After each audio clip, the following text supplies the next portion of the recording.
Breezy got Aphrodite's secret, warning her of a conspiracy in the underworld by Hades and Persephone, associated with the powerful Hecate, who apparently intended to seize the magic dropper. Breezy was certain that the handsome Adonis, who spent several months in the underworld with Queen Persephone, and as many with Aphrodite on Olympus, had to be the secret confidant. The answer came when Khepry, in his unique language, made known his willingness to enter the world of the dead, as Aeneas had done, aided by the Cumaean Sibyl, and as Heracles and Theseus had also penetrated, in order to find out without arousing suspicion what these powerful earthly deities were up to. If he could reach Persephone, who desired Khepry as an amulet, as she had demonstrated when they went in search of the sacred fire to take to King Dardanus, he could hear everything that was being planned in the underworld, and thus prevent any situation. Although there was also the possibility of remaining locked in the world of the dead for a long time, he had to take the risk. Breezy considered the offer of his peculiar pet, and decided it was the best alternative, considering something so delicate. Breezy met with his collaborators and outlined a meticulous plan for the beetle Khepry's entry and exit into the world of the dead. This included doing so with the utmost discretion, and during casual events, so as not to arouse suspicion among the distrustful earthly deities. They decided that Deiphobé, the Sibyl of Cumae, would take him into the underworld, but instead of leading him herself to the hermetic palace of Hades and Persephone, she would give him to a recently deceased illustrious man, who agreed beforehand to take the shining amulet to the tribunal of the dead, presided over by Minos, Rhadamanthus, and Aeacus, but dominated by the resentful Hecate, very close to Queen Persephone.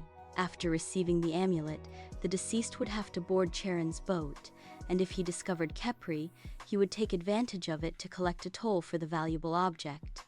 From then on, depending on the circumstances, Khepry will have to find a way to reach Queen Persephone, where, after gathering all the necessary information, he will have to escape from Hades and Persephone's palace and reach the fields of Elysium, from where it would be much easier to return to the surface. Among the recently deceased allies, they decided that the best person to contact in the fields of Elysium would be Prince Aeneas, who knew the way out of the underworld, although other heroes were also involved just in case. Hephaestus, craftsman of the gods, a valuable and beloved ally, was again questioned by Breezy and Prometheus about the objects he had crafted for the gods of the underworld, seeking a corner where the Khepry scarab could hide if necessary. The deity revealed a strategic location to them on the ebony throne made expressly for Hades, the god of the underworld, where Khepry could spend the night without being discovered. They visited the Cyclopes in their forges on the island of Cyprus. They were commissioned to sculpt several replicas of the Khepry scarab in its amulet form, which Breezy would use to mislead his enemies, although he jokingly said it was for comfort if his scarab was retained in the realm of the dead for too long. The Cyclops made several sketches of the amulet, seen from different angles, and promised to find the right type of stone and begin working on it as soon as possible. The next people consulted were the unequivocal goddesses of fate, asking them to help them choose a person about to die to transport Khepry to the underworld.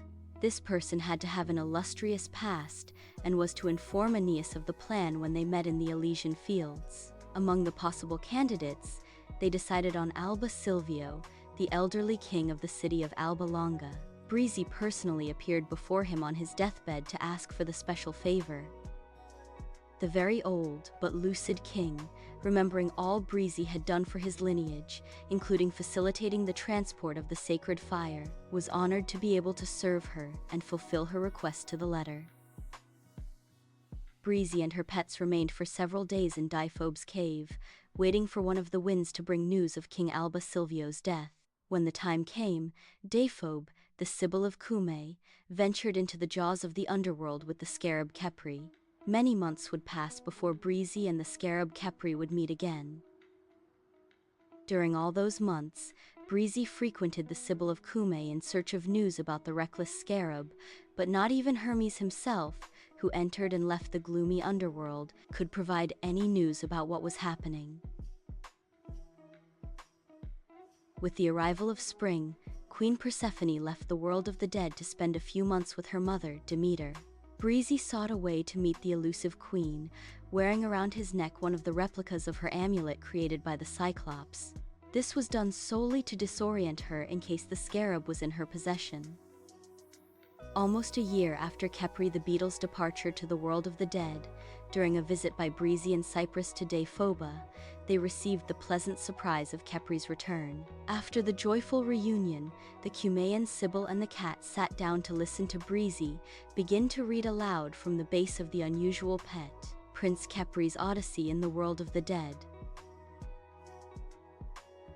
After we parted and Deiphobia led me into the jaws of the underworld, we walked along dark paths until we reached what seemed like a large vestibule dominated by an ancient elm tree, where the Sibyl stopped. When Alba Silvio finally appeared, the Sibyl tied me to her mortuary cloak and thanked her for her discretion and loyalty. The king raised a hand as if making a promise and continued on his way.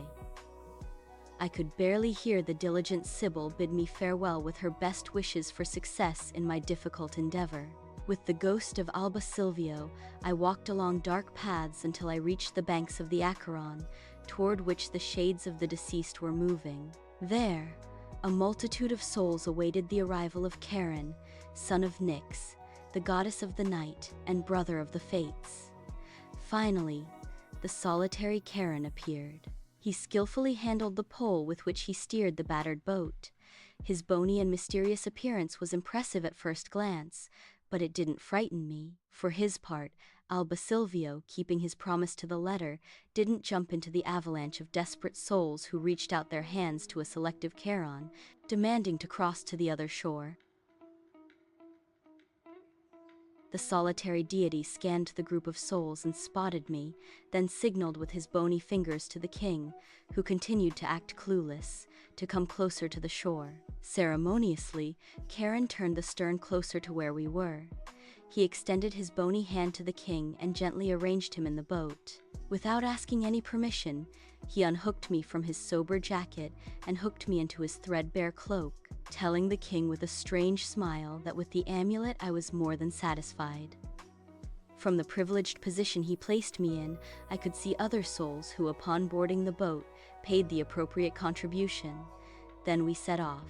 I sailed with Charon through the infernal rivers, the aforementioned Acheron, the Cocytus, the Phleithon, the Lethe, and the Styx. On the latter, we visited the stone where the Nereid Thetis submerged her newborn Achilles and achieved invulnerability, except for the heel by which she held him and his only vulnerable point. After much wandering, the day arrived when the ferryman was sent for by the goddess Hecate, supreme ruler of the border between the corporeal and spirit worlds, the undisputed patron of the Temenos, the sacred threshold of magic. Charon didn't want her to see me, but I was determined to reach Persephone's hands. I didn't have to make any effort, since the presence of the goddess surrounded by her dangerous dogs surprised me, even for me, who knows my complicated history well. Hecate possesses an extremely powerful personality, intelligence, and insight that I hadn't seen in any other earthly deity, although I had seen it in some deities of the planet Keton. Charon trembled in her presence, and without her asking, he placed me in her hands. When I came into contact with her, I knew I was facing the most powerful enemy I'd ever face. As soon as she touched me, visibly upset, she asked a nervous Charon how long I'd been in his power. The ferryman spun a web of lies that favored me, and she mastered her annoyance. Otherwise, I'm almost certain I would have ended up straight in Tartarus. When she dismissed the ferryman, she took me to the palace of Hades to meet the earthly kings. The extravagant Queen Persephone, upon seeing me, didn't hide her happiness. According to her, she knew I would arrive in her world and belong to her forever. Hecate showed me that she was the one who truly ruled the underworld and forbade me from leaving her sight. As long as you don't use this amulet, she told her, you must keep it locked in your chest. Do you understand? It can make a big difference in achieving our goal. Giving great importance to what her mentor was saying, the excited queen triumphantly clasped me in her hands, while Hades, wearing a cloak held over his shoulder by an impressive skull-shaped brooch and blindly trusting the ancient deity, smiled sinisterly. With Queen Persephone, whom they called the Maiden, I traveled through the world of the dead. We regularly visited the asphodel meadows, with its white flowers and brown veins, the favorite food of the dead. There were many spirits of ordinary people who chirped around us like bats. We also visited Tartarus, the place of the most vile souls. There, one could hear scourging, groans, and dragging chains, very similar to Tartarus on the planet Chetan, a place I never wanted to return to. In the Elysian Fields, I could spot some of our friends, and I'm sure they could spot me as well, though we were all very discreet. Hanging from the queen, I participated in the banquets of the initiates of the Samothrace and Eleusinian mysteries and their deceased hierophants. There too, wearing their long purple and gold cloaks and the strophium around their heads, and often accompanied by notable souls from the Elysian Fields. At those banquets, I understood that one of the secrets of the Eleusinian mysteries, which Demeter and Persephone mastered, was related to a sacred object that would change the course of events, and then they, the initiates, would be favored. You understood me. They were hoping to seize the magic dropper. The bedroom conversations were memorable, and I could write a long account of the secrets and manipulations that come with being in love. The king of the underworld was infatuated with the maiden, who made him promise to do whatever was necessary to seize the sacred object. When the time came for the maiden to return to her mother on Olympus, as she had promised Hecate, she locked me in a burnished gold chest, and there I remained among her jewels for about 3 months. Not without my surprise, Hecate herself, accompanied by 2 of her most faithful dogs, took me from the jewelry box, hung me around her neck, and brought me to her world, which I will try to describe in as much detail as possible, as it was quite a spectacle.